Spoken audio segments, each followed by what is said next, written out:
what's up, guys? Three Musketeers got a massive rework, and it's time to test out the two top decks to see which version of Three Musketeers is the best. Three Musketeers no longer die to Fireball plus Zap, but they'll die to Fireball and Log. They fire slower and deal less damage, but they have more health. And now they have an up-close melee attack that deals more damage than their ranged attack. It's time to introduce our opponents to the firing squad and assert dominance. Okay, Trainer Kevin, we're gonna send you back to the playground, bro. Usually with Three Musketeers, people are always playing Elixir Collector, but I think Elixir Collector is significantly weaker with Three Musketeers because the Musketeers' damage per second doesn't do so hot against Hog Rider decks or things of that sort. We're going to activate King Tower here with that Electric Spirit ideally, and having that happen feels weird because you hit 2 units, and obviously we only want him to hit 1, but the Ice Golem wasn't going to cut it. We needed some extra help from our Hunter. So we see Fireball and Knight. I think it's probably going to be a Expo deck. I don't really think that there could be much else played by our opponent here. No Fireball and Cycle, though, so I am going to go and display my Three Musketeers. And if you guys notice, there's one that has a golden little bayonet in front. So when they're attacking in melee range, they actually will be a bit different. They're going to have higher health overall, and they're going to do less damage per second for the majority of their time on the map. Kind of unfortunate that they don't have enough damage to kill Hog Riders as quick as they were before. So especially if your opponent's running win conditions and you need to defend against it without a building, a lot of times I actually prefer to drop Hunter. And the Three Musketeers, I feel like, are a great card to be playing, but they're not necessarily, you know, the best in specific decks where you don't have that much defenses. Like, since this deck has other options and I can maybe use like the Barbarrel or the Hunter, I'm able to be a lot more safe in situations where Expo decks would just penetrate through my defenses if I was only playing, you know, Three Musketeers as my sole source of defensive options. So since Kevin is playing really annoying with Fireballing, I want to cycle to Evolve Skeleton so I can split them with my Royal Hogs, and then maybe that's going to be our shot of winning, because I can't drop them in the same side. I still did do a split, so I got one little piggy on the right side for some damage. It's just going to be obnoxious for me to give him that type of trade in the future. I don't want him to be able to Fireball multiple things. We're going to straight up Ice Golem other side. Reason I do that is I just think it's a little bit safer. Want to guarantee that we're going to get a good trade against this Archer Queen. Maybe go for a Barbarian Barrel afterward. Would love to get our opponent to not Fireball the side that is where he wants to go, you know? All right, so we're going to go Evo Skeletons here. I think that they will multiply through, so that's good. And they can go for Royal Hog split as well. No doubt in my mind that these piggies are going to apply pressure. I just don't know how much. If that skeleton locks onto the tower, oh, baby. Let's go. You love to see it. And it's still going. It's still going. There's no way that this deck is just doing that. You know, Evolved Skeleton's got a massive nerf, but they still slap, apparently. We're going to go for an Ice Golem here and then Royal Ghost.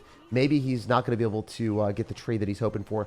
Also, another big benefit of this Three Musketeer deck comparatively to others, you're going to have Fireball, so you can finish off games. Well, hypothetically, if I was running a Three Musketeers deck with nothing else, and I literally had no other resource to win this, I would just sit here nonchalantly waiting for the game to expire. But since I have Fireball, we can ball pretty hard. Also, I can go for Three Musketeers and predict the Expo, and then I can go Ice Golem. Let's go. So he didn't have Fireball and Cycle, so I knew it was a pretty safe bet since he used it on the Royal Hogs.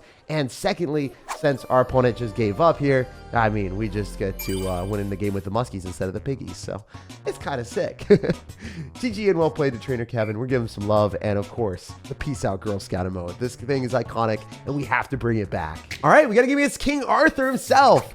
Strategy for us, just cycle through Musketeers if our opponent spams into us at the wrong point, and then really prioritize aggression afterward. If we have to, we'll make the first play and go Royal Ghost in the back, and eliminate any potential of him activating King Tower by going for a Ice Golem or maybe a Barbarrel. But I don't know. I think that he probably won't have that. There's a shot. I mean, Royal Ghost versus Royal Ghost, I would say that most people right now are not going to be playing defensive-oriented decks with Royal Ghost and Tornado. All right, I'm going to go Ice Golem here to block. Oh, he's got Three Musketeers as well. Hell yeah. I can Fireball here and get a very lucrative trade. I'm going to do that when our Musketeers are about to interact, so then we can just one-shot one of them, and then I can go Skeletons on the other Musketeer. Also, our Musketeer's going to hit the tower. Huge value. Awesome stuff for us.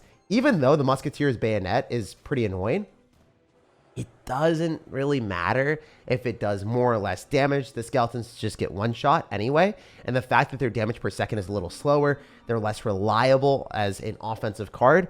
It's nice to be able to distract them for longer periods of time. So Skeletons are going to be great on defense against Musketeers if possible. I don't really want to drop cards like P.E.K.K.A. or Mega Knight on top of the Musketeers as much as I was previously if I'm playing against 3 Musketeers myself, because the bayonet damage does a lot more than the range damage, at least it seemed like. So, or maybe the Musketeers themselves just survive longer, so then they're better against P.E.K.K.A.s. I'm going to 3 Musketeers and send it again because I've got Fireball. I can play way more aggressively than our opponent, and if he gets caught in a position where he gives me Fireball value, it's just going to be tragic for him. So we'll see what we can do. I probably want to get away with an Ice Golem on the left side and then just Fireball on the right. We'll see how this goes. Yes. Very nice Fireball value if I can hit a lot of the Ghost guys too. Yes, sir. That's what I'm talking about. Huge value. Keeping the Musketeer alive too. Perfect Fireball. Also, I'm going to save my Skeleton. I'll take the damage. I rather get an advantage here, cycling our Rail Hogs and then our Skeleton on offense. You might be laughing at me and say these Skeletons will do nothing, but I think they'll lock onto the tower or kill his Skeletons or force out extra stuff. Yeah, I mean, we forced out a little bit of extra Elixir. It wasn't insane, but it felt good to get him to go for an Ice Golem plus Skeletons there on defense. So then he has less limiting defensive opportunities for us. So, like, you know, he can't limit me as much as he was hoping. I think I can go Ice Golem here and then go for a Evolved Royal Ghost and then Barbarrel if we need to. I'm going to let loose with an early Fireball so we can win that interaction. He Fireballs as well, but he can't kill my Musketeer. And now we can head on over with our Rail Hogs. This should be it. This should be the game-winning push for us, putting him in a position where he's going to be down a lot more Elixir. Wait, really? Really? We only did like 400 damage.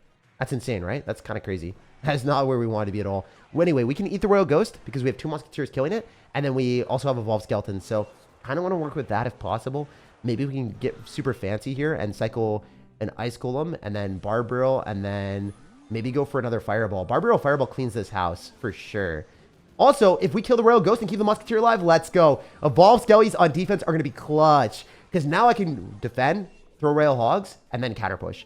Usually that's how I like to play Clash Royale. Musketeer is still alive too. I wonder if we can get a Rail Hog in front. Nah, the Musketeer's damage per second. It just doesn't fire fast enough. But it doesn't matter that much. He's going Barbarrel. He is going to clean up the Skeletons, but it's still not good enough for him. All right, we have to go for Hunter. Expect him to get value with this and then Fireball everything at once. This is going to be the most lucrative Fireball, the big 25. Let's go. You have to make sure you knock down the pigs first, though, or it's not going to work. I could go Skeletons here and then just full send the Rail Hogs left side. If he goes over for 3 Musketeers, he's dead. Yes, sir. You're not going to be able to afford the Fireball in time. And even when you do, the Rail Hogs are just going to get too much of a valuable transaction. So then I can Fireball you out, I believe. The 300 damage is what Fireball does at level 15. And that's going to be all she wrote. GG and well played. Obviously, in a mirror matchup, if you just play a little bit better and find good opportunities, opponents are going to get pummeled by your piggies. So we've decided to switch it up and test out the other decks with Elixir Collector. So this is a deck that's played by 2 people or 3 people in the top 50 in the world. Really solid stuff, obviously, from a ranking department. But also at the same time, it is substantially more gimmicky. Oh, speaking of the devil, this guy is 10 times more gimmicky than you could ever imagine. Dropping Elixir Golem first play and all-inning without even knowing what he's matching into. Okay, so I'm going to spam 3 Musketeers in one side, and this is how you play Clash. This is what you do. If your opponent decides to play aggressive like that, a lot of times you're just going to be able to straight up win. But, unfortunately, I am not in that spot where we wanted it to be. So I'm going to go for E-Barbs on the Night Witch. I'm going to hit him up with the Heal Spirit, keep our E-Barbs alive as long as possible, and I cannot believe what he is doing. So one of the core gameplay mechanics that people fall and falter on for Clash Royale is they will oftentimes drop the Elite Barbarians or their mini P.E.K.K.As or their high damage units on the tank. If you drop the units on the tank, the support cards will kill your high damage units, and then you'll end up dealing less damage overall, and you'll take more damage. So if you're playing against like a giant Prince deck, it is almost always better to drop your units directly on the Prince and then have the giant get cleaned up substantially quicker afterward. So that's just food for thought for people that did not know that. The Lightnings, I genuinely don't care. I'm just going to straight Elixir Collector, left side at 6 Elixir.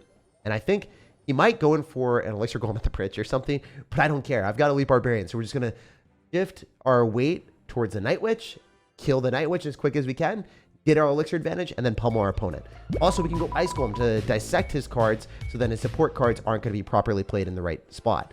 We're going to go for a Bandito on the left side, and then I think I can go for a Royal Ghost, depending on what happens if he ignores everything, so I can guarantee take the tower. And yeah, I like how this is going, because now I'm going to play a little bit differently right now. I think that we can go in for an Ice Golem and cycle our 3 Musketeers. And this placement of 3 Musketeers should be optimal. Ooh. All right, wait. I'm going to play way different. I'm going to wait for the Electro Dragon to target onto the Ice Golem. Then I'm going to go in for 3 Musketeers directly on top. I'm going to zap, and we should be good on defense. Guaranteeing a clean non-3 crown is where we need to be, because the support cards that we're going to have for the counter push, when he drops this amount of elixir, will be insane. So I'm going to go in for Royal Ghost here. I'm going to go for an Ice Golem to body block the Inferno Dragon, the main threat that we have. And then we should be good on the defensive end. The Inferno Dragon is also going to get kited by the long last standing Barbarian. And this is awesome, because the counter push that we're about to unleash is going to be unbelievable. We've got 3 Musketeers, and we're going to go for a lightning block with this, and we're going to just spam everything we own. Man has got to atone for this deck. If you play an Elixir Golem deck and you think you can play like just drop it in the back first play, I don't know, man. I have zero respect for that gameplay. We're going to drop more 3 Musketeers where you killed the first ones, and now, you know, you're 100% dead, bro. This is us dancing on your grave out here. I would have 3-crowned him if we had a little bit more counter pressure and more time, but you can't teleport the 3 Musketeers on the 3-crown like that. All right, we're playing against a rank 50 player in the world. Let's go. All right, this is going to be a bit more of a challenge for our deck. Obviously, I think we get I was going to say matchup advantage. Massive matchup advantage if we do not play against someone with an Earthquake or a big spell. But bro is 1,000,000% playing Lightning or Earthquake with this strategy. If we are playing against Hogrider, 9 times out of 10, the matchup is definitely going to be in our opponent's favor. We'll see what we can do. If I play perfectly, there's a shot I can win. But I would say against someone that's at my skill level or better, the chances are very, very low. All right, we're going to go hit him up with a Heal Spirit here and then try to kite things around the arena. I'm also going to go for a Zap and just minimize the damage potential, but it's really not looking good, guys. That's some firecracker shots in my face. I don't even think the Zap was like even necessarily worth it, but it is what it is. Skeleton Surround for sure, and then he's going to go for a Hog Rider. I think we go for Elite Barbarians up top when he Hog Riders, and then we are able to lock onto the firecracker afterward. We'll see. If he doesn't, we can just Ice Golem. I bet you, like, this guy has to have, like, a good deck for us. Like, it has to be something annoying. How are we going to win this? What's the game plan? What's the strategy? 3 Musketeers at the bridge and expect him to not firecracker me, maybe? So I had to at least kill the Mighty Miner and get a decent trade? I think that's fine. Maybe. Who knows? Heal Spirit on the side that he's going to be dropping skeletons, so we make a prediction, so then the skeletons don't full counter the Muskie. Okay, wait, he's literally even waiting. He's just going to... Yeah, he waited. Oh, that's insane. Like, this guy is good at the game. If I was able to heal up the Musketeer, expecting him to go for skeletons and the lone Muskie, then we would have been able to deal a lot more damage. So we're kind of finding our footing in this game. We're kind of coming back, but still not great. All right, we're expecting him to go for a Firecracker, so we're dropping this at the bridge. That is the most optimal placement of Elite Barbarians. If you don't know, now you know. That is what you have to do against higher level opponents that are going to go for Firecrackers. And yeah, it's the only thing that I could have done to make this semi-meaningful. All right, so we've already activated King Tower, but I just can't let that thing splash onto me, so we're going to go for Bandit and counter the Firecracker that way. I haven't found any opportunity to go for a good Elixir Collector. Don't have a good card cycle, so I'm going to go Muskies. Yeah, you want to have Elite Barbarians, and you want to have enough Elixir to justify doing so. I really do think that we're playing against Earthquake, because he would have dropped Lightning on the Musketeers by now. But I can't even do it. I know I'm playing against Earthquake, 100%. All right, we're going to Zap, so then he loses the Firecracker. Okay. We go Royal Ghost here. I mean, we can test it. We can test it. It's just going to get Earthquake, though. I'm going to feel like an idiot. There's no reason for me to do that. Yeah, see? I just wasted Elixir. I wanted to see for science, and it wasn't worth it. All right, we've got Evolve Zap, so we can clean up the Firecracker. So that's a huge benefit to me. I think I'm going to send that soon. I kind of have to. He's going to go in for other stuff, and the only way I get a good transaction is using the Evo Zap. So, we'll Royal Ghost on the left side. Maybe the Bandit locks Tower. This is looking decent. I just can't go E-Barbs into him because it's just a huge waste of Elixir. And you drop E-Barbs like at the bridge, as you guys saw before. It's really the only option. All right, we'll go Musketeers. We're going to split 2 on the other side so that we can maybe get fancy with our Sir. Fancy footwork out here, maybe. We'll have to go for a Heal Spirit here and then go for Royal Ghost. It's just not enough damage for us to clean up the Hog. We did clean it, but it's just so bad, man. I have to E-Barbs the bridge. All right, we're going to zap this. We're going to zap this. E-Barbs the bridge. It's looking really rough. Dual lane pressure is a necessity for us to win this game. I 100% have to spam the entire right side here for us to win the game. E-Barb needs to lock Tower. There's no way. There's no way. Let's freaking go. That is the worst matchup of all time against someone 10 times better than me. I mean, I got top 500 last season, but beating someone top 50 in the world, I mean, that's crazy. Maybe this deck isn't as matchup oriented as I thought, because being able to win that matchup, That's crazy. Like, I do think that the Evolved Royal Ghost allows Elite Barbarians to beat some of the better players in the world if they mess up, if they're down Elixir, if you're able to block the Firecrackers. Then I guess that I was just completely wrong. This deck can maybe beat the worst matchups. Okay, so we're not blessed with the best hand, but we'll make it work. I'm gonna go for Heal Spirit to pull back the Barbarians so we don't take any sword slashes. And if we see Ice Wizard Barbarrel, it's definitely gonna be a graveyard deck or something of the sort. I mean, it could be the Royal Hogs fast cycle deck with lightning, but oh, maybe it is. Maybe it is. All right, so if that's gonna be the case, then I wanna go for Elixir Collectors in the back and not gear up for a offense right now. I'm kind of hoping that our opponent overcommits and messes up here. Royal Ghost will just die, and I can go Royal Ghost on his Ice Wizard. Yeah, so he's going to Lightning this. This Ghost is toast, and he's also going to hit the Elixir Collectors. That sucks. Well played, well played. I mean, that makes sense. You would always want to go in the same side and then force out stuff that you can Lightning as well. I knew that was really predictable, so I just got to do what I got. I mean, there's a shot that we can maybe go for 3 Musketeers and then take advantage of no Lightning for a little bit. But at the same time, I also need to get him to go for a Barbarian Barrel so that I can release the Heal Spirit and maybe find some damage in the single Elixir zone. It'll be hard for us to make this happen, but we wanted to do dual lane pressure so then the Musketeer forces more Elixir. I'm going to Heal Spirit with the Muskies, hopefully. Oh, man, it didn't jump. It didn't jump.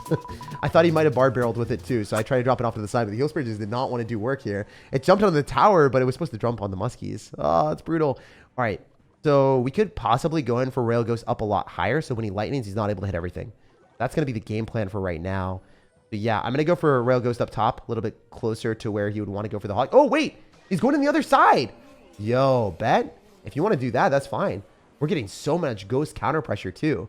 I might even release like Elite Barbarians at the bridge just because I think it's harder for him to defend this. If the E-Barbs are able to tank, come on now. All right, wait. We're getting so much damage with the Ghost. I don't want to zap. It's just too much. I'd rather go for Bandit at the bridge because the zap doesn't do much. Okay, never mind. The zap's going to do huge value here. Let's go. Wait. There's a shot that we can take out the entire Ghost. I'm going to try to keep this Ghost visible so we can lock onto it and kill it. Because if it goes invisible, that's going to be a huge problem for me. I won't have the damage per second needed. Oh, 3 Musketeers are going to get lightninged, but hear me out for a second. They still might be able to perform their magic. Nah, that was bad. I could have dropped them here so then he would have lightning the tower and I would have gotten better counter pressure, but maybe we have 2 Elixir Collectors, and it doesn't matter anyway. How many Musketeers can we stack up on the same side? I wonder if that would work. I wonder if there's a shot. It's kind of brain rot to do that, but genuinely, I'm kind of thinking about it. If I go Ice Golem and I stack up multiple Musketeers, that might be the way to win. Stack them all up on one side and watch as our opponent can't even Lightning or even pray to have a Lightning value. Oh my gosh. I might be the most menacing man on this planet. He's going to try to Lightning, so let's Elite Barbarians. And just continue to block. Just keep blocking. Just keep blocking. Just keep blocking. He didn't hit many of the Musketeers. He only hit one of them. Yo, I can stack up more at the bridge right now. Let's go. We're balling out here. Musketeer madness. Here it is. Muskies are still alive, and the Ghost is doing Ghost things. He's going to get ghosted and ripped to shreds. These Ghosts aren't going to stay alive like ours. We got Ice Golem in the middle as well. Our Musketeers are so freaking healthy, and our opponent is taking a disgusting amount of damage from these Muskies locking on with the Ghost. The Ghost is tanking, so that means that the Muskies are still able to do a little bit more. Let's go. We're going to send it yet again. Holy, this is incredible for me. I'm going to cycle a Bandit here and maybe go in for another Elixir Collector so he has the Lightning. Because the Bandit's still alive. He can't like do much into this. I guess he's going to be able to spawn like 2 Spear Goblins maybe. Elite Barbarians on deck with Royal Ghost should be more than enough. Even if he goes in for a Lightning, it's kind of weird. It's not the play that he wants. Cycling Elixir Collectors in the late game feels awkward, but I mean, we're here for it. I'm going to cycle an Ice Golem and then cycle 3 Musketeers in the little corner. So if he wants the Lightning, it's not as good of a transaction for him. And I have Evo Zap too. I'm just not going to do it just yet. Oh, that's a Zap and a half. We're taking that. Also going for the Bandit, so we sacrifice that instead of the Muskies. Very, very nice. I wonder if we can just send it. Go Elite Barbarians. Go Ghost in the pocket yet again with the Ice Golem. This is where we want to be. Ice Golem's tanking. That's just a dead Goblin Hut. That thing is not staying alive. I got more Musketeers from where that came from, brother. Yes, sir. Zap and a half to clean up the Ghost so it doesn't get that shot. I literally body blocked the Ghost so it didn't get the hit that he wanted. Oh my gosh, what an insane game. 27 seconds on the clock, so I have to focus on defense. Elixir Collectors are not going to be a possibility for us for right now. I wonder if we can just 3 Musketeers in the pocket. They're so much slower, though. I'm going to send it. Screw it. We got to send it. We got to send it for the science. How good are 3 Musketeers in the pocket compared to before? Not even close to as good as they were. So That's a sequence that you probably do not want to be doing. I'm an Elixir Collector up top so he doesn't get lightning value, and he can't hit our tower and do dirty things for us. Yeah, GG. All right, cool. Good game at the end. It was kind of fun to stack up as many Musketeers as we wanted. But damn, Musketeers in the pocket just don't hit the same. They don't fire as fast, so you're not going to be able to blast down the tower in a sneaky sequence. Still feels awesome annihilating one of the top decks in the game that everyone's playing with Royal Hogs and Lightning. At the end of the day, the Musketeer rework feels pretty good, especially when you're using it with the Elixir Collector version. It hits hard when split up, and if your opponent doesn't have Earthquake or Lightning, a lot of times it's just a free win. The other matchups, the other deck, it's better if you're able to play at the highest level. You're not going to get an overwhelming presence with multiple Musketeers in the map for free, having Elixir Collector advantage. You have to earn your victories and go in at the right point. However, you're going to have a bit more of a safety net, having the Hunter for an extra backbone if your opponent spams into you. And I'd say this deck is better for better players, whereas the other deck, that's my cup of tea, my favorite deck in the game if I had to play 3 Musketeers. Shoot the like button, subscribe for more daily content, and have an amazing rest of your day.